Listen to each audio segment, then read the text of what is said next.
სახელითა მამისათა და ძისათა და წმიდისა სულისათა ამინ. დღევანდელ დღესთან, კვირაცხოვლობასთან დაკავშირებით სიტყვა თქმული გადაგება არქიმანდრიტ რაფაელისა, რომელიც გადმოცემს ამ დღესასწაულის როგორც სულიერ მნიშვნელობას, ასევე საუბრობს მეტად საინტერესო ისტორიულ ფაქტებზე, რომელიც დაკავშირებულია წინასწარმეტყველური სახით, თვალსაზრისით ქრისტეს აღდგომასთან და ასევე განახლების დღესასწაულთან დაკავშირებით და საერთოდ საღვთო ისტორიასთან დაკავშირებით. კვირაცხოვლობის ანტიპასექის დღესასწაული წმინდა აღდგომის შემდგომ კვირას აღინიშნება და მას ქრისტეს აღდგომის სინათლე და ელვარება მოაქვს. ჩვენ ერთი მეორეს ვესალმებით ქრისტიანისათვის ყველაზე უფრო ძვირფასი სიტყვებით. ქრისტე აღსდგა, ჭეშმარიტად აღსდგა. ამ დღეებში ყველაზე სასტიკი მტერიც რომ შეგხვდეს და გვითხრას ქრისტე აღსდგა, მას არა უწინდელ მტრად, არამედ ახლად შეძენილ მეგობრად მივიჩნევთ. ადამიანმა კი არა, ველურმა მხეცმა რომ მოგმართოს ამ სიტყვებით, ალბათ მოვეხვევით, ვეამბორებით და უპასუხებთ, ჭეშმარიტად აღდგა ქრისტე. ქრისტეს შობით კაცობრიობის ისტორია ორ ერად გაიყო. ახალი წელთაღრიცხვა ქრისტეს დაბადების წლიდან დაიწყო. ქრისტეს აღდგომით კაცობრიობის ისტორია ასევე ორ ნაწილად გაიყო.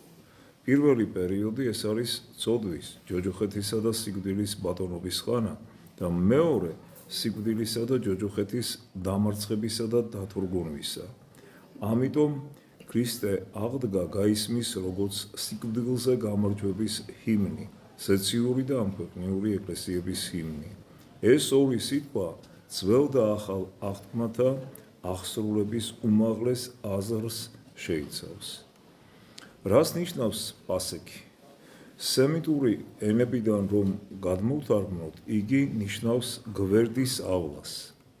ძველ აღთქმაში პასექის დღესასწაული დაწესებული იყო იუდეველთა ეგვიპტიდან გამოსვლის ღირს სახსოვრად.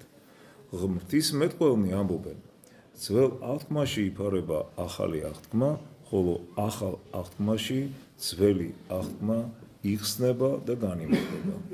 წინასწარმეტყველნი ჩვეულებრივ გადაგებდნენ სიტყვით, გამოთქვამდნენ წინასწარმეტყველურ აზრებს. ამას გარდა არსებობს წინასწარმეტყველება მოქმედებით, მოვლენით. მაგალითად, იერემია წინასწარმეტყველმა კისერზე უღელი დაიდგა, რათა იერუსალიმელთათვის ეუწყებინა, რომ მათ ბაბილონის მეფე დაატყვევებდა. ძველი აღთქმის პასექში ნაგულისხმევი იყო წინასწარმეტყველება ქრისტეს პასექის შესახებ. წყემსების პატარა ტომი, რომელიც იაკობის სახლეულობით შედგებოდა, შიმშილობის გამო პალესტინიდან ეგვიპტეში გადასახლდა. ფარაონმა მათ საუკეთესო მიწები უბოძა, მაგრამ მისი გარდაცვალების შემდეგ სხვა ფარაონებმა შევიწროება დაუწყეს იუდეველებს. მძიმე სამუშაოები წელში გაწყვიტეს. ერთ-ერთი ფარაონის სისასტიკემ ყოველგვარ საზღვარს გადააჭარბა. ბრძანა მოეკლათ იუდეველთა ოჯახში დაბადებული მამრობითი სქესის ყველა ჩვილი. რას ნიშნავს ეს ყველაფერი? სულიერი წინასწარმეტყველური აზრით. ძველ მსოფლიოში ეგვიპტე კერპთაყვანისმცემლობის ცენტრად ითვლებოდა. აქ სრულდებოდა ყველაზე უფრო საზიზღარი წარმართული წესჩვეულებები და მსხვერპლშეწირვა. ამიტომ სულიერი თვალსაზრისით ეგვიპტე მოასწავებს ჯოჯოხეთს. ეგვიპტის სამხრეთ ტერიტორიები უსიცოცხლო სივრცეს, უზარმაზარ უდაბნოს უკავია, სადაც თვალი მხოლოდ ქვიშასა და ქვებს, კლდის ნამსხვრევებსა და ქარისაგან გამოკვეთილ ქანდაკებებს ხედავს. ვერც ფრინველს მოკრავს თვალს ჰაერში, ვერც ცხოველს დაინახავს სადმე ადამიანი. ირგვლივ მდუმარებასა და სიკვდილს დაუსადგურებია. ამიტომ ეგვიპტე აგრეთვე გამოხატავს სიკვდილის სამფლობელოს.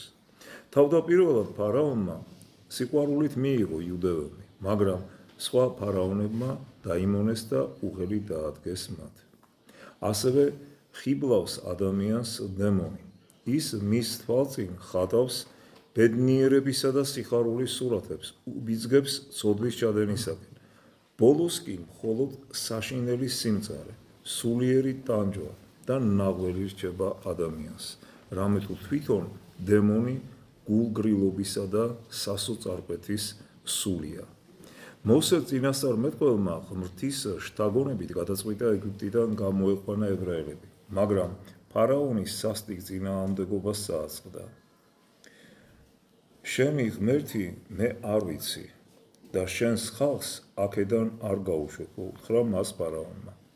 ქრისტეს დედამიწაზე მოსვლამდე არც წინასწარმეტყველებს და არც ზეციურ ძალებს შეეძლოთ კაცობრიობის განთავისუფლება სიკვდილისა და ჯოჯოხეთის მეუფებისაგან. უფალი ათგზის უგზავნის სასჯელს ეგვიპტეს, ხოლო ბოლო სასჯელი ანგელოზის მიერ ეგვიპტის ყველა ოჯახის პირმშოს მოკლა იყო. უფალი ეუბნება მოსეს გამოხატონ ებრაელებმა ნიშანის სისხლით თავიანთი სახლების კარებსა და ჭიშკრებზე, რათა ანგელოზმა გვერდი აუაროს მათ. რას ნიშნავს ეს? თუ ანგელოზს ხილული ნიშნები სჭირდებოდა იმისათვის, რომ ერთნი დაესაჯა, მეორეთათვის კი ხელი არ ეხლა. არა, აქ ქრისტეს მიერ ადამიანთა გამოსყიდვის წინასწარმეტყველებაა დაფარული. ეს სისხლი უფლისათვის მსხვერპლად შეწირული ცხოველების სისხლი იყო. წმინდა მამები გვასწავლიან, რომ ამ სისხლით გამოხატავდნენ ორხას ვერტიკალურსა და მის გადამკვეთს ჰორიზონტალურს, ასე რომ იუდეველებს თავიანთ კარებზე ჯვარი უნდა გამოესახათ. ძველ აღთქმაში პასექი აღინიშნებოდა იმის ღირსახსოვრად, რომ ანგელოზმა გვერდი ჩაუარა იმ ოჯახებს, რომელთა ჭიშკრებზეც სისხლით ჯვარი იყო გამოსახული, ხოლო ახალ აღთქმაში ჯვარზე დაღვრილი სისხლით ქრისტე მაცხოვრის სისხლით გადარჩებიან ადამიანები. ამის შემდეგ ფარაონმა მოიხმო მოსე და უბრძანა, სასწრაფოდ გაეყვანა ეგვიპტიდან თავისი ხალხი. მის ქვეყანას საშინელი თავზარი დასცემოდა. ეს ფაქტი ქრისტეს ჯოჯოხეთში ჩასვლას, დემონის ძალის შემოსროლას და მიცვალებულთა სულების სატანის მეუფებისაგან განთავისუფლებას მოასწავებს. მაგრამ ამის შემდეგ იუდეველებს სინას უდაბნო უნდა გაევლოთ. ეს მოგზაურობა 40 წელიწადს გაგრძელდა. რას ნიშნავს ეს? უფალმა ჩვენ გამოგვისყიდა, მაგრამ ამას გარდა საჭიროა ჩვენი პირადი გარჯა, მეცადინეობა იმისათვის, რომ ღმრთის ნება შევასრულოთ. 40 წელი გამოხატავს ჩვენს მიწიერ ცხოვრებას, შრომას, ტანჯვა-ვაებას. ეს ყველაფერი ჩვენს სულიერ აღდგენას და ზეციური სასუფეველის ღირსად გახდომას უნდა ემსახურებოდეს. ფარაონი თავისი მხედრობით უკან დაედევნა იუდეველთ. ეს იმის სიმბოლოა, რომ დემონი მუდამ თავ დაბუდებს თავის ურდოსთან ერთად და თუმცა ჩვენ მისი ხელისუფლების ქვეშ აღარ ვიმყოფებით, მას მაინც უნდა ჩვენი დამარცხება და დაპყრობა. იუდეველთა წინ წითელი ზღვა იყო. მოსეს ლოცვით ზღვამ გამოაჩინა ფსკერი და ხალხმა გაიარა მის ფსკერზე. შემდეგ მხედრობით ზღვაში დაინთქა ფარაონი და მისი ლაშქარი, რომელიც თან გამოედევნენ მოსე წინასწარმეტყველს. წმინდა მამები გვიხსნიან, რომ ეს ფაქტი მოასწავებს ნათლობას, ეს უდიდესი ქრისტიანული საიდუმლო, ადამიანის მეორე დაბადებას და მის ბოროტ სულთა ძალადობისაგან განთავისუფლებას და ღმრთისადმი შვილებას ნიშნავს. ღმრთის შვილად ყოფნას ნიშნავს. თხრობას გავაგრძელებთ წირვის შემდეგ. ღმერთმა დაგლოცოთ და გაიხმაროთ.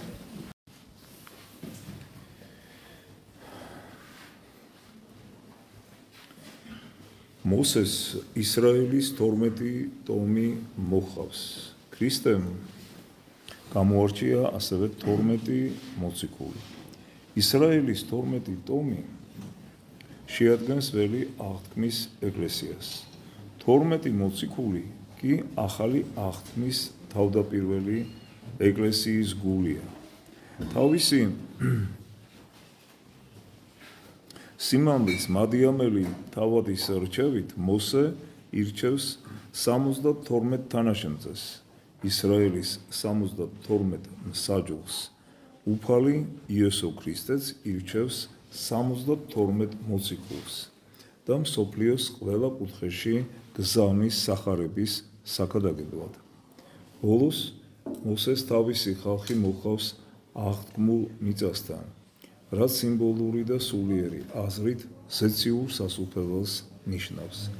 აქ მთის მწვერვალზე კვდება მოსე და ღმრთის ნებით მისი საფლავის ადგილმდებარეობა უცნობი რჩება. მის სამყოფელს ამაოდ ეძებენ იუდეველნი. ქრისტე აღსდგა და როდესაც მის საფლავთან მენელსაცხებლე დედები და მოციქულები მივიდნენ, ქრისტეს საფლავი ცარიელი დახვდათ.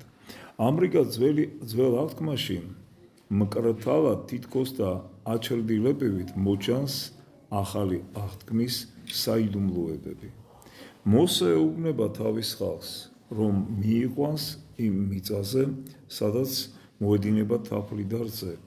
ყველა ძველი აღთქმის პასექის დღესასწაულზე ხალხი უმარილო ხმიადებს აწყობდა, იმის ნიშნად, რომ მათ სწრაფად უნდა დაეტოვებინათ ეგვიპტე. დღეს ჩვენ ვსჭამთ პასქას, რომელიც რძითა და თაფლით მზადდება, ნიშნად იმისა, რომ ჩვენთვის ღიაა ზეციური სასუფეველის კარი. ანტიპასექის დღესასწაულზე ეკლესიაში არიგებენ არტოს, ნაკურთხ წმინდა პურს. არტოსი მოასწავებს ძველი აღთქმის მანანას, ზეციურ პურს, რომლითაც სასწაულებრივად იკვებებოდა იუდეველი ხალხი. ამას გარდა არტოსი სხვა რამესაც გამოსახავს. იესო ქრისტე ჩვეულებრივ თავის მოწაფეებთან ერთად ტრაპეზობდა. მისი ზეცად ამაღლების შემდეგ კი მოციქულები მაგიდას რომ მიუსხდებოდნენ, იმ ადგილას, სადაც ჩვეულებრივ მაცხოვარი ჯდებოდა, პურს დებდნენ, იმის ნიშნად, რომ ქრისტე უხილავად მათთან იმყოფებოდა. ტრაპეზის შემდეგ კი ასწევდნენ მაღლა ამ პურს და იტყოდნენ, იესო ქრისტე შეგვეციე ჩვენ და პურს იყოფდნენ. ასე რომ არტოსის ჭამის დროს ქრისტე უხილავად ჩვენთან იმყოფება. არის ესეთი ტრადიცია ეკლესიაში, რომ წლიდან წლამდე ვინახავთ ამ წმინდა პურს და ცოტ-ცოტას ვიღებთ იმ შემთხვევაში, როცა სულიერ უძლურებაში თუ ფიზიკურ უძლურებაში ვიმყოფებით. აღდგომის დღესასწაულზე ჩვეულებრივ ერთმანეთს წითელ კვერცხს ვჩუქნით. ეს იმის ნიშნად, რომ ხილულ სამყაროში არსებობს მკვდრეთით აღდგომის მაგალითები. გაზაფხულზე ცოცხლდებიან მცენარეები, ჭია პეპლად იქცევა. კვერცხიდან, რომელსაც გარედან სიცოცხლის ნიშანწყალიც კი არ ეტყობა, იჩეკება წიწილები. წითელი ფერი კი იმაზე მიუთითებს, რომ ჩვენ იესო ქრისტეს სისხლით ვართ გამოსყიდულნი. ქრისტეს პასექი უდიდესი დღესასწაულია დღესასწაულთა შორის. რამე თუ ქრისტეს აღდგომით დაითრგუნა ჯოჯოხეთი და სიკვდილი. თქვენ იტყვით, მართალია დემონი დამარცხებულია, მაგრამ ჩვენ ხომ მუდამ გრძნობთ მის სტუნებებს, ცოდვის თითქოს და საშინელ ჰიპნოზს. მას რაღაც ნიშნავს დემონის დათრგუნვა. ქრისტეს აღდგომამდე დემონი ტირანივით ბატონობდა კაცობრიობაზე. ახლა კი გატეხილია. მას მხოლოდ სტუნება, მოხიბლვა და მოტყუება შეუძლია. სამხრეთ ქვეყნებში ბინადრობს ღამურას მსგავსი ღამის ფრინმელი ვამპირი. იგი უჩუმრად დაასხრება მძინარე ადამიანს, უჭობს ნარკოტიკული შხამის შემცველ თავის ნესტავს, რათა ადამიანმა არ გაიღვიძოს და მას სისხლს სწოვს. დემონი ბატონობს ჩვენზე, მაშინ როცა ჩვენ სულიერად გვძინავს, არ ვლოცულობ, ხიზლად არ ვადენებ თვალყურს ჩვენი გულის მოძრაობას. ასე დროს დემონი ვამპირებით გწოვს სულიერ ძალებს და ცოცხალ მკვდარს გვტოვებს. ადამიანი, რომელიც ღმრთის მცნებებს ასრულებს, დაცულია სატანური ძალებისაგან, ხოლო ის, ვინც სიმდაბლე მოიპოვა, თვითონ არის საშიში დემონებისათვის. უფალმა დათრგუნა სიკვდილი, მაგრამ ჩვენ ისევ ვიკითხავთ, ის ხომ კვლავ ბატონობს დედამიწაზე. თაობა თაობას ცვლის და ადამიანები ტალღებივით ინთქმებიან მიწის შავ პირში. მაშ როგორღა დაამარცხა უფალმა სიკვდილი. მან დათრგუნა სულიერი სიკვდილი, მაგრამ ჯერ კიდევ არსებობს ხორციელი სიკვდილი. ეს აუცილებელი იყო, რადგან მართალთათვის ხანგრძლივი ცხოვრება წამება იქნებოდა ამ ცოდვით სავსე სამყაროში. დამნაშავეთა, ბოროტმოქმედთა უსასრულო სიცოცხლე კი წყევლა იქნებოდა მთელი კაცობრიობისათვის. უფალმა დატოვა მიწიერი სიკვდილი იმისათვის, რომ სიკვდილის შემდეგ მოგვანიჭოს მარადიული სიცოცხლე. იოანე ოქროპირი წერს, თუ კი ოსტატი ხედავს, რომ ოქროს ფიალა დაზიანებულია და ბზარები აქვს, მას ცეცხლში აგდებს, ადნობს და იმავე ოქროსაგან სხვა ჭურჭელს ამზადებს. ასე მოიცა უფალიც. მას არ გაუნადგურებია ამ ქვეყნად სიკვდილი. არამედ იგი დაბადებად ახალი სულიერი სიცოცხლის საწყისად აქცია, რა კი ჯოჯოხეთი შეიმუსრა ქრისტეს მიერ. ახლა ჩვენთვის სიკვდილი საშინელი შავი უფსკრული არყოფნან ხსნა და დაშლა კი არ არის, რისი ერთი გაფიქრებაც კი სისხლს გვიყინავს, არამედ მშვიდი განსვენება მკვდრეთით აღდგომის დღემდე. ქრისტეს ბრწყინვალე აღდგომამდე მართლებით ჯოჯოხეთში ჩადიოდნენ. მას შემდეგ კი მონანულმა ცოდვილებმა დაიმკვიდრეს ცათა სასუფეველი, რომლის ღირსიც და გავხადოს უფალმა ღმერთმა თითოეული ჩვენთაგანი, ყოველი მართლმადიდებელი ქრისტიანი. ამინ. გილოცავთ კვირა ცხოვრებას, ღმერთმა დაგლოცოთ, გაკურთხოთ მრავალი აღდგომის დღესასწაული შეგვახვედროს ერთად და რაც დაურიათ ცათა სასუფეველში გვეზე იმოს უფლის აღდგომა. ღმერთმა დაგლოცოთ და გაგაძლიეროთ. შემდეგ